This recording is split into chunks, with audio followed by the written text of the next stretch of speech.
안녕하세요. 오늘은 저희의 재테크 얘기를 해볼까 합니다. 저는 어렸을 때 19평 빌라에서 살았어요. 근데 그로부터 20년이 지난 지금 60평의 아파트에 운 좋게 살게 됐습니다. 그래서 오늘은 그 이야기를 간략하게 한번 해볼까 합니다. 어릴 때 저는 그 19평 정도의 상가주택에서 살았어요. 4식구가 부모님과 언니와 함께. 그래서 거기서 한 20년을 중3 때부터 살다가 결혼을 했습니다.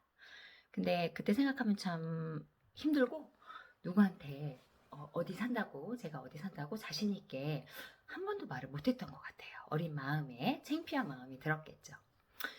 그랬던 제가 지금 20년이 흘러서 60평대 학군지의 아파트에서 자가로 살고 있습니다.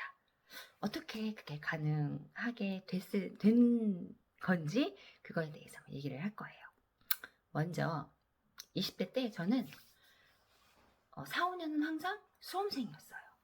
항상 어떤 시험을 준비를 했어요. 그게 뭐 수능이든 공무원 시험이든 편입이든 국가고시든 이 중에서 제가 이제 합격한 것도 있고 실패한 것도 있습니다.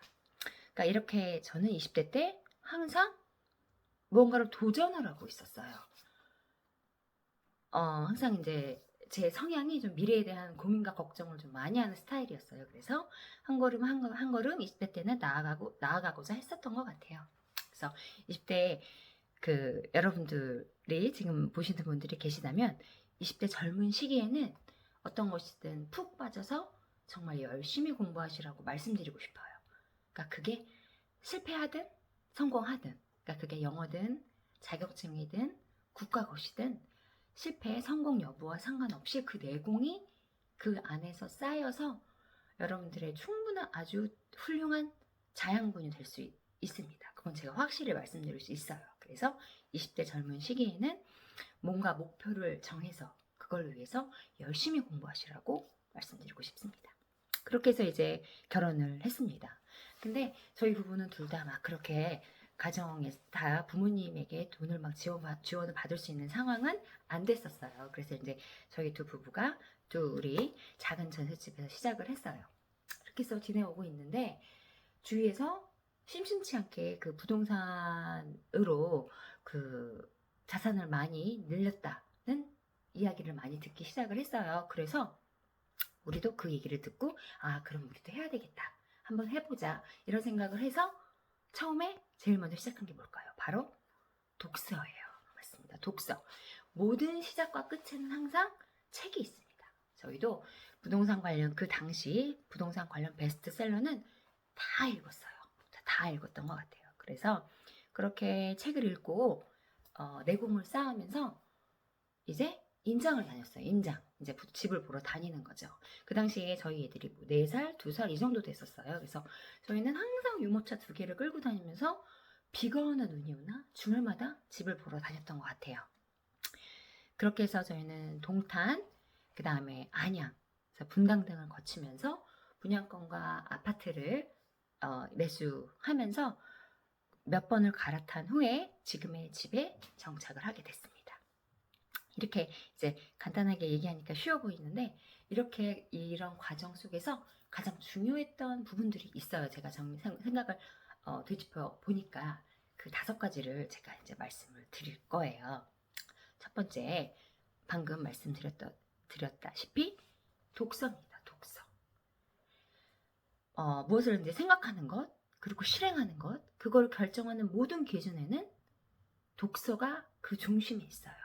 그래서 여러분들도 항상 독서에서 시작해서 독서로 완성을 시키라고 말씀을 드리고 싶습니다. 두 번째는 실행력입니다. 실행력. 임장을 다니면서 어떤 물건을 매수하기로 결정을 하면 신속하게 그 실행을 하는 그 판단, 결정을 하고 실천으로 옮기는 바로 그 실행력입니다. 그 다음에 세 번째, 여러분들 많이 들어보셨을 거예요. 바로 몸테크예요. 몸테크. 몸으로 버틴다는 뜻이죠. 저희는 이 현재 집으로 이사 오기 전에 3년 전까지 7, 8년 동안 8, 9년 동안 거의 19평, 25평 복도식 아파트에서만 살았어요. 아이들 둘과 총 4식구가. 너무 힘들죠. 근데 부동산 투자에서는 몸테크는 필수입니다. 몸테크는 이제 근데 아이들이 어릴 때만 가능해요. 애들이 크면 너무 힘들겠죠. 그래서 꼭 신혼 때는 작은 집에서 몸테크 하시면서 투자하시기를 추천을 드려요. 몸테크 하면서 확보한 종잣돈으로 투자를 하시라고 말씀을 드립니다. 그리고 네 번째는 절약입니다. 사실 부동산 투자를 뒷받침하기 위해서는 대출이 필요하잖아요. 그렇다면 그 대출을 떠받드는 게 바로 대출 이자잖아요. 대출 이자를 내기 위해서 강제적인, 타의적인 절약을 해야 됩니다. 월급을 아껴야 돼요. 후에 좋은 곳, 좋은 집에서 살기 위해서 지금 현재는 정말 있는 돈 없는 돈 다 아끼면서 절약을 해야 돼요. 한 예로 저는 아이들 어릴 때 유모차나 카시트를 단 한 번도 새 거를 산 적이 없어요. 다 중고로 샀습니다. 누구한테 얻기도 어려워서 당근으로 다 중고로 샀어요.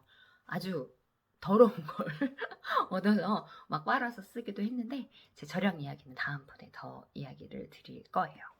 그 다음에 다섯 번째는 부부의 합심이에요. 합심. 그 부동산이라는 게 전 재산이 왔다 갔다 하는 거잖아요. 그래서 그 결정은 두 부부가 반드시 의견이 맞아야 됩니다. 함께 고민하고 결정을 해야 돼요. 둘이 한 팀이 돼야 돼요. 그러니까 뭐 둘이 사이가 좋고 맨날 알콩달콩 하라는 게 아니라 직장에서 이상적인 팀처럼 운영이 돼야 됩니다. 위기가 닥쳤을 때 서로 분야를 나눠서 일사천리로 위기를 헤쳐나갈 수 있는 각각의 팀 구성원이 돼야 돼요. 그러기 위해서는 절대로 상대방을 탓하면 안 됩니다. 서로 그 결정에 있어서 충분한 대화를 하고 합의한 후에 결정을 하고 임장을 하며 상승기에 신속하게 물건의 매수를 결정할 수 있는 그런 눈을 같은 시각을 갖고 있는 것이 중요합니다. 이렇게 해서 정리를 하자면 부동산 투자의 핵심은 독서, 실행력, 부부의 합심, 몸테크입니다. 여기 이제 절약이 추가가 되겠죠. 근데 지금의 분위기랑 저희가 이제 매수했을 때 분위기랑 다르긴 한데 투자의 기본은 제가 같다고 생각을 해요. 독서, 그게 이제 보합이든 지금처럼 뭐 하락장이든 뭐 그런 장에서도 독서, 실행력, 부부의 합심, 몸테크라는 큰 틀에서 움직이면 그래도 어느 정도는 목표하시는 바를 이루리라 생각을 합니다. 지금까지 저의 부동산 투자 이야기를 간략하게 한번 말씀을 드려봤습니다. 이 5가지를 꼭 기억해 주세요. 자, 시청해 주셔서 감사합니다.